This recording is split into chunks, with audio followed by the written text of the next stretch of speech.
చాలా సంతోషంగా ఉంది. ఎంత సంతోషం అంటే సీరియస్ గా అసలు మర్చిపోలేము. అంత బాగా అసలు వచ్చేటప్పుడు నిజంగా చాలా ఎండలు ఉంటాయేమో, ఇక్కడే బాగుంది, అక్కడ ఎలా ఉంటుందో అంటే దెన్ ఇండియన్ పీపుల్ లానే ఉంటుంది, ఇండియన్ కంట్రీ లానే ఉంటుంది అని ఒక థాట్ ఒకటి ఉండేది.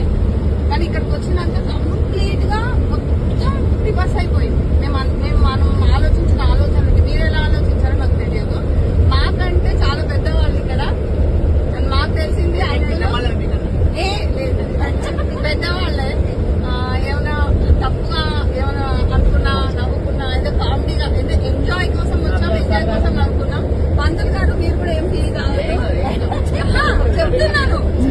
అది ఒక ఫన్ అంతే, ఒక మంచి జ్ఞాపకం అంతే. అదొక ఫన్నీ జ్ఞాపకం.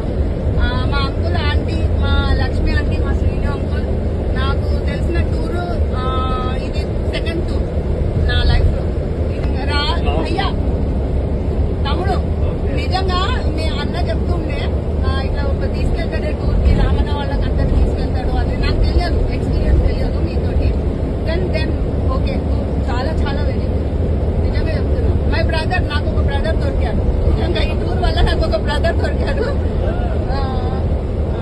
ఇంకా మీకేమన్నా అంటే ఇంకేమైనా ఛాన్సెస్ ఉంటే మీతో రావాలని కూడా నేను కోరుకుంటాను.